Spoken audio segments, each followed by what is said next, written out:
All right, Sean, we're here to talk about the Santa Cruz Stigmata. Santa Cruz not known for anything but mountain bikes, so how are they going to fare making a gravel bike? Sean Berger here, member of the Mike's Bikes race team, new member of the Mike's Bikes race team. We didn't have enough mustaches. We figured we needed to bring one in. Absolutely, they hired one man with the equivalent of 3 to 4 mustaches. And it looks good. Thank you. All right, you ready to talk about this bike? Let's talk about it. Let's do it.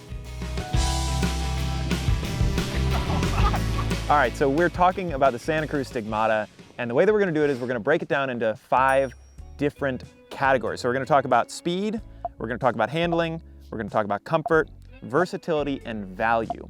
And when we do it, we're gonna break out 100 points and distribute them across those categories based on Sean's experience of riding the bike here in the beautiful Carrizo Plain. The sun is slowly going down, so why don't we get started and talk about how fast the bike is with speed. All right, so first category up is speed, and you awarded an entire quarter of your points, 25 points for speed. That's a heck of a lot considering how much we got to offer here. You got 5 categories, that means something gets nothing. Yeah, for giving it this much, and it deserves it. It's a fast bike, so it's a fantastic mold of carbon. Santa Cruz does a ton of R&D on their bikes, and so this thing comes out really light. It feels very playful. When you put power down on these gravel roads, even though they're technical and like fairly hard to just put straight power down, when I'm on and off the pedals on this thing, it goes, and when I coast, it feels like this thing, it keeps moving. It's not a very slack, very like cruising gravel bike. This thing is kind of in between a cyclocross and a gravel and even a road bike. You could put 38C tire slicks on this and go and race a criterium. All right, up next is handling, and 35 points goes to handling. I think like that makes a lot of sense. Like a bike that is fast also has to be able to handle very well. How does it feel on a lot of these out here? We came down some pretty big descents. How did it feel on a lot of the tight and twisties? My opinion of it, like the bike has a pretty tight wheelbase, and so someone who can ride their bike and like wants to take it on some more technical stuff, you're able to pivot, you're able to move, and the bike really follows and tracks where you want it to move. So I found the bike very playful. I thought it turned tight. It has a low enough bottom bracket that you can actually feel balanced and feel grounded through turns.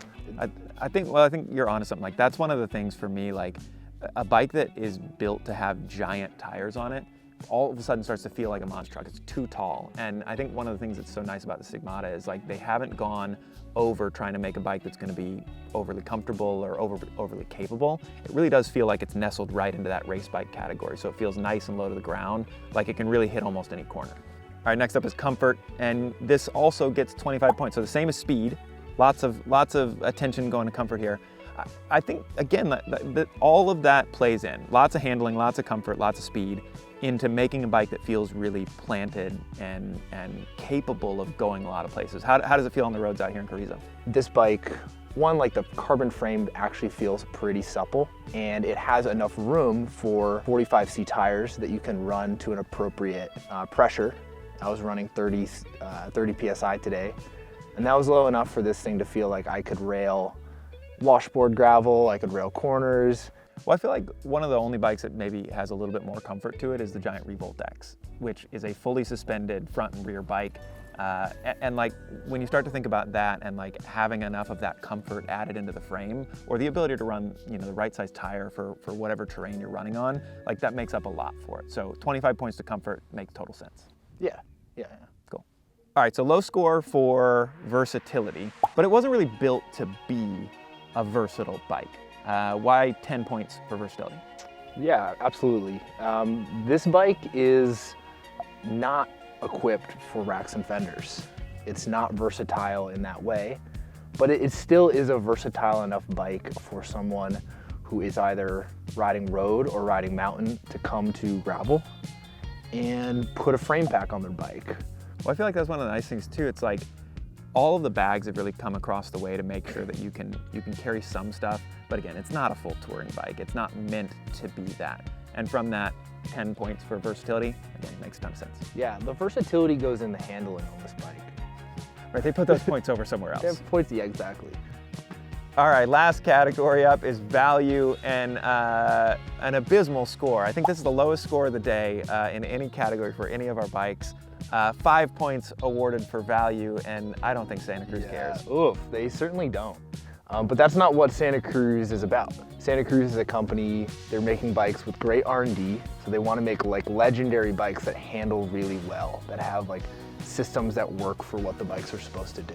And perform. I mean, we put all of the points for the Stigmata into speed, into handling, and into comfort. The things that I think matter to really discerning riders. You know, they aren't necessarily as interested in trying to make a bike that's going to hit the lowest price point available, but instead they're trying to make one that is for the rider that comes in and they're like, I want a bike that's going to go fast. And I think that's what we've got here. Yeah. How about sick factor, Chris? Sick factor? You want some bonus points? How about sick factor? I'm going to give this bike 20 sick factor bonus. Now, they gave me 100 points to grade these on, but we're going to go to 120 on this model. I mean, look at this colorway, dude. It's amazing. Popping off in the sun. Yeah. All right, and that's all she wrote. I feel like, honestly, the Stigmata is a bike that is built to be the fastest of fast. Like we just said in value, even though it got a low score, it is a discerning bike. It is for a person that really wants a bike that's going to be high performance. Sean, as a racer, that's why we put you on this one. We knew you'd love it. No shit. If anybody has any questions about the Santa Cruz Stigmata, please reach out. The number for the online team is down below, or you can get us on the website. Please stop by any of the stores. Sean, thanks so much. We look forward to seeing you win some races this year on the road. Let's do it. And we'll catch you on the next one.